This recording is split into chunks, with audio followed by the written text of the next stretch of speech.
Hey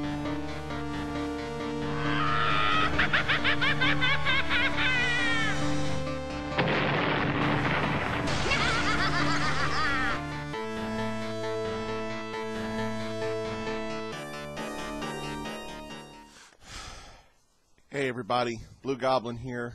Welcome to my comic book review for the first week in February 2010. I got 5 books to review, so why don't we just go ahead and get started.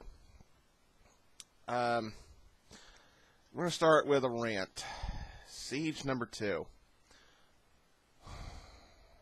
Now, before I review this book, I want to let everybody know, just remember, this is my opinion, and opinions will vary. So if my opinion doesn't match yours, I will apologize in advance, okay? But I have to be honest. This book pissed me off. Let me explain why. I didn't have a problem with the dialogue between the characters. The story is well put together, but I don't understand, Marvel. Why do you continue to make the Sentry look this powerful? What is it about the Sentry that gives everybody up there at Marvel Comics a boner? I mean, come on. Really? Is the Sentry just flat out invincible? Can nobody stand up to him? Can nobody take him in a fight? I mean, you know, I've always said in the past that I never really cared too much for Sentry. Now I hate him. I gotta toss that book. I'm tired of even touching it. And I don't see where it landed. I don't care. I'll find it later. But I just don't get it. Why is the Sentry that powerful?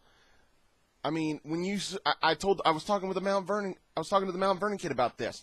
When you have a character fight another character, when you have a fight in a comic book, you're expecting to, read a good fight. Where's the drama, the intensity, the suspense, the thrill? Where is that? Where's the climax? Where's the twist that may change the fight? When you have a character like that, like the Sentry, when he's made that powerful, you don't get any of that. It's just, okay, he went up to him, now it's over. Where's the fun in reading a fight? Where's the fun in looking at a fight when it's going to be done like that? It's not fun. It sucks the life out of a good read. I just don't understand. Maybe unless it's already been done, why don't you have the Sentry go up against Red Hulk? A seemingly invincible character versus another seemingly invincible character. I'm sure that'll make Jeff Loeb cream in his pants. Let's just move on. Red Robin number 9. Not too much happens in this book either. It didn't take me long to read this book, but I'm not going to say it was bad. Yeah, this book was just all right. Tim Drake goes back to Gotham City. He runs into Superboy. I'll spoil that just a little bit, but I won't spoil the ending. This was a good read, but not too much happens. I will say this: the next issue. The next part in this story continues in the next issue of Batgirl. I will say that, but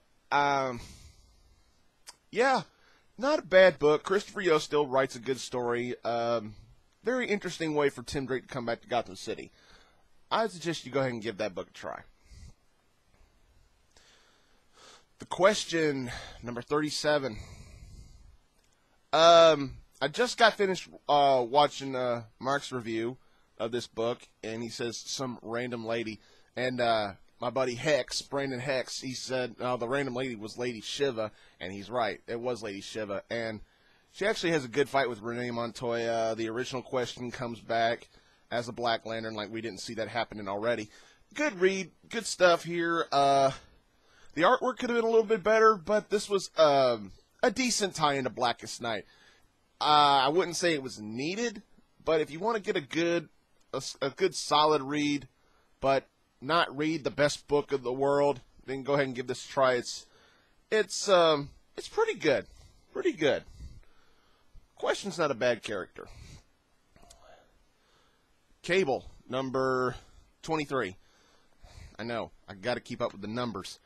Cable 23. Now, we get more and more of the same shit. Time jumping here, a time jumping there, time jumping here, a time jumping there.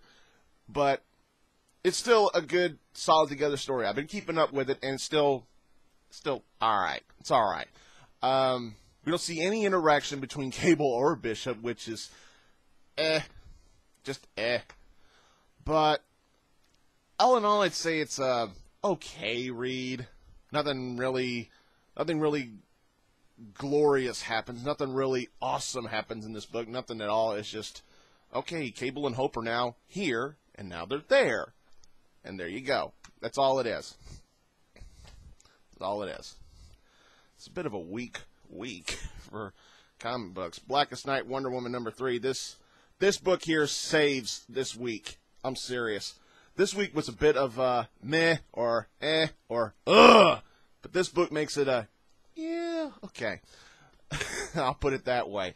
Blackest Night, Wonder Woman #3. Greg Rucka, thank you for writing this book. Thank you for delivering such a solid conclusion to this little mini-series. And Mark was right. It does take place after the last issue of Blackest Night, but it takes place before Green Lantern 50. So if you, like he said, if you want to keep up with the continuity, keep it up with this. This is very good. The artwork is incredible. I like Wonder Woman being the Star Sapphire, but it's just sad this is not going to last forever. It's only going to last, for comic book-wise, 24 hours. Who knows? That's probably going to span about 6-7 more issues. All joking aside, this was a good book. Really solid tie into Blackest Night.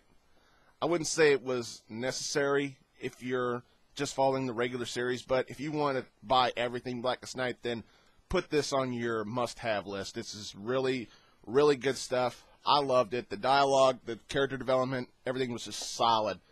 That was, without question, the book of the week. So that's all I got for this week. I know this doesn't seem like one of my bigger comic book blogs, but this was all I had this week. And like I said, opinions will vary. And I apologize to anybody who actually enjoyed Siege 2, but I got to be honest and call it like I see it. I did not like it. So thanks for watching again, everybody. Don't forget to subscribe and just follow up with me. And until next time, everybody, I'll see you later.